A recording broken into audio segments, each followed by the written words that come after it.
Spirit, help me to look at sacrifice. I know. What a heavy, dangerous thing. We know that it is harm to diminish ourselves. There's no justice in making ourselves little, and still we know this to be true. Someone sacrificed for us. A grandparent went without. A parent crossed a border. A sibling let go of a dream. She worked a second job. They gave us theirs. He rarely rested. They should not have had to, but they did. Some of us were taught that we can have every good thing and not give up anything. When we fight for each other as family, sometimes we find a better way. A sacrifice we choose. A paycheck, an afternoon, a year of paychecks, a gift in the name of life, freely given. No martyrs, no saviors. And if we have a lot, we may be asked to give it. Some of us can give more because we have it. Privacy, rest, mobility, money, time, attention. Sometimes we give because if we did not, we would sacrifice something else. Our heart, our humanity, our faith. May we treat one another as family, offering when we have to give and taking freely when it is ours to take, on our way to creating a world that believes abundance is a birthright for everybody.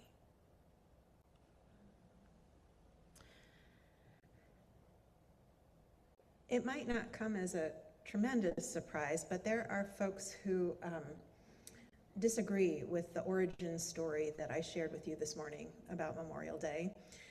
They want to give credit to a bunch of white ladies in Columbus, Georgia, who began a letter-writing campaign in 1866, the year after the celebration at the race course. They say that there's no direct line. While nobody disputes the Martyrs at the Racecourse celebration, they say there's no line between that and General John Logan's proclamation of a national holiday 3 years later.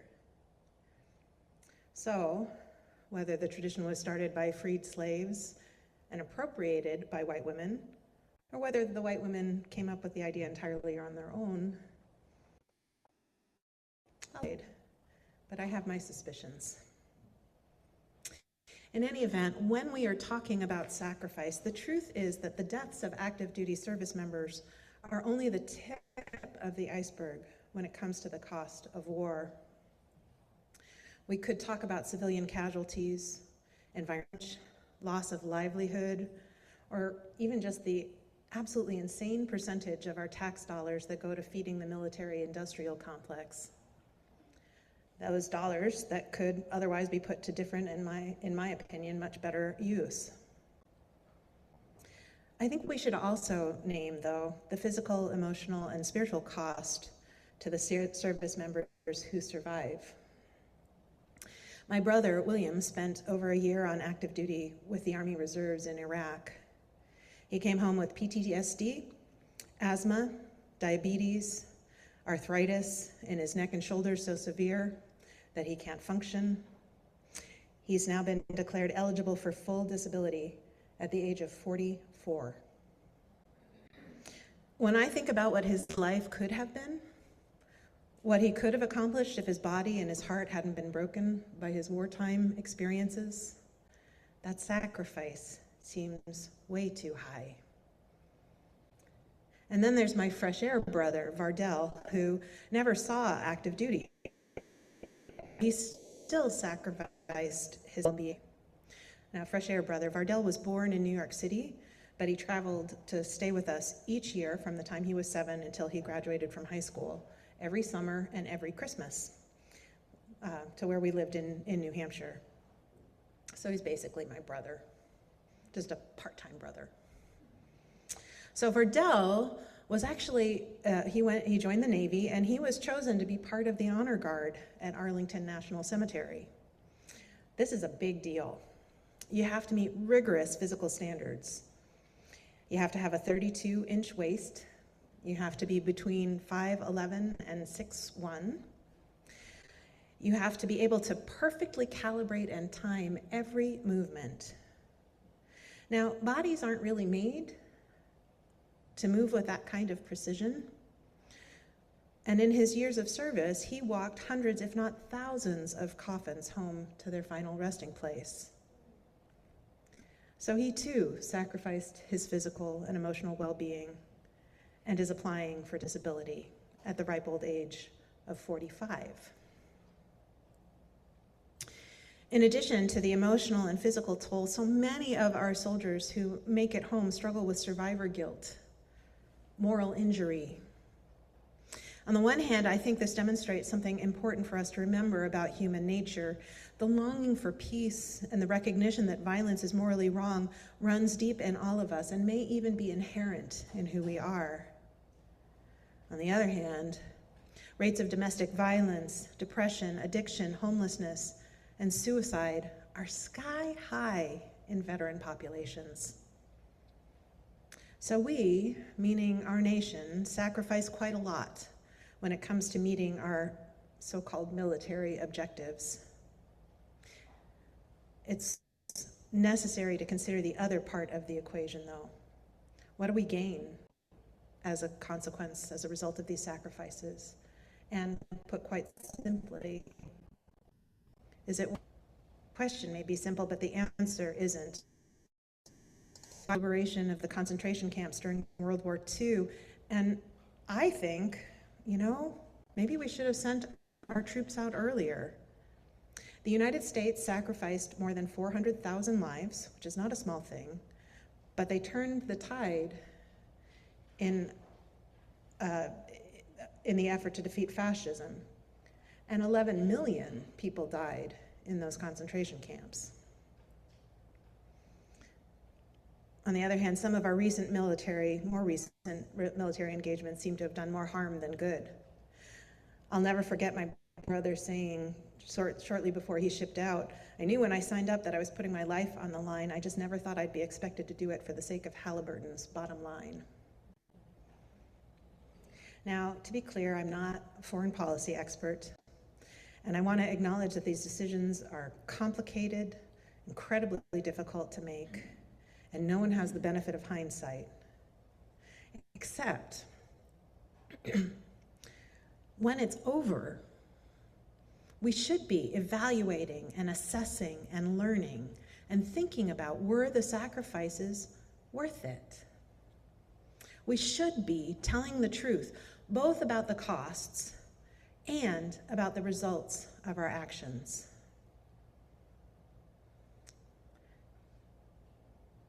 We may or may not have the capacity or the interest it takes to develop informed opinions on international affairs and conflicts. These things are so complicated and nuanced, and to face into the truth of what's happening breaks our hearts over and over again. There definitely aren't easy answers. There are wrong answers, as the pointless murder of 2 young Jewish diplomats demonstrated this week. Side by side with our inherent human capacity to recognize that violence is wrong exists an inherent human desire for revenge. The genocide in Gaza is beyond all imagining, and so is anti-Semitic terrorism. What's more, it's not effective. Violence against Jewish people worldwide only strengthens the position of the extremists who are controlling the Israeli military. In other words, it makes things worse. An eye for an eye makes the whole world blind, and the tendency toward vengeance brings us further and further down the path toward annihilation. Perhaps the sacrifice that's needed is our desire to be right. Perhaps what's needed is that we sacrifice that need for revenge.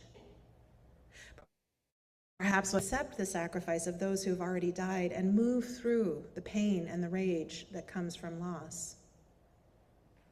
Perhaps what needed is that we sacrifice our own sense of safety or even our very well-being. I found myself thinking about the 6 principles of nonviolent resistance, which, according to the King Center, are: nonviolence is a way of life for courageous people. It is not a method for cowards. It does resist. It is active nonviolent resistance to evil. It is aggressive spiritually, mentally, and emotionally. Second principle, nonviolence seeks to win friendship and understanding. The outcome of nonviolence is the creation of the beloved community. The end result of nonviolence is redemption and reconciliation. The third principle, nonviolence seeks to defeat injustice or evil, not people.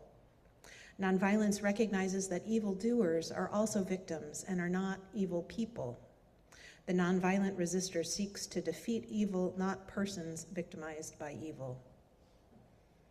The fourth, nonviolence holds that unearned voluntary suffering for a just cause can educate and transform people and societies. Nonviolence is a willingness to accept suffering without retaliation, to accept blows without striking back. Nonviolence is a willingness to accept violence if necessary, but never inflict it. Nonviolence holds that unearned suffering for a cause is redemptive and has tremendous educational and transforming possibilities. Fifth, nonviolence chooses love instead of hate. Nonviolence resists violence of the spirit as well as the body. Nonviolent love is spontaneous, unselfish, and creative. And sixth, nonviolence believes that the universe is on the side of justice. The nonviolent resistor has deep faith that justice will eventually win. So do you hear all of the different sacrifices asked of those who practice nonviolent resistance?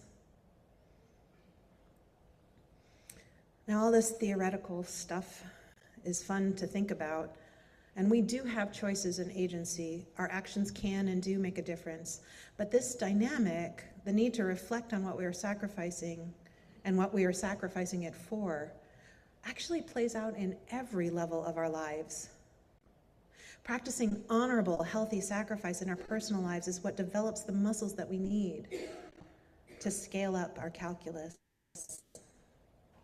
At the community level, together requires sacrifice. I come to a project with an idea. Someone who's also part of the team has a different idea or strategy.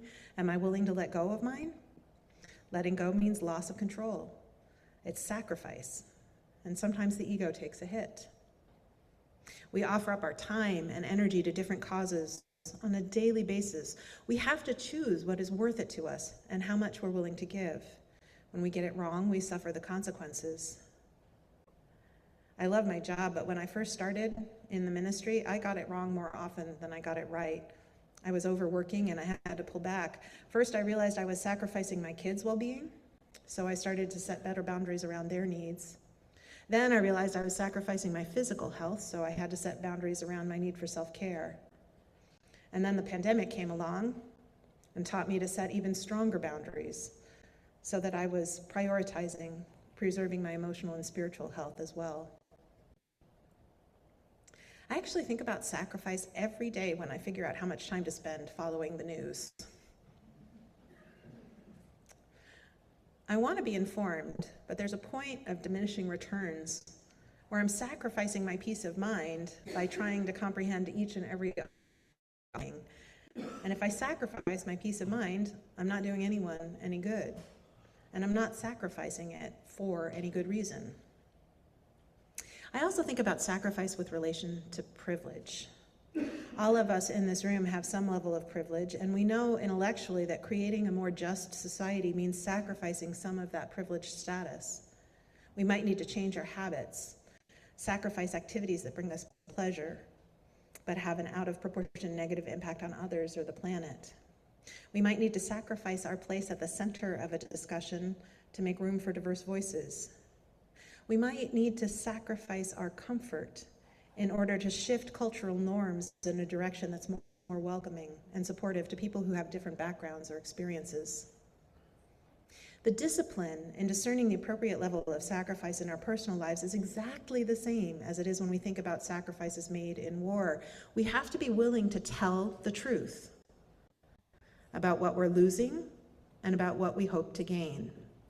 We have to constantly evaluate and reevaluate whether the benefits are worth the costs. And my grandmother used to figure it all out with the old line down the middle of the page trick. When she had a decision to make, she'd list the positives in the first column and the negatives in the second. She did the numbers, and you can have it in the pro column if that con is important enough, but it helped her to separate it out. That method does not work for me. This may be because on the Myers-Briggs I'm a strong and she's a strong and feels right. S stands for sensing, and S like to rely on data.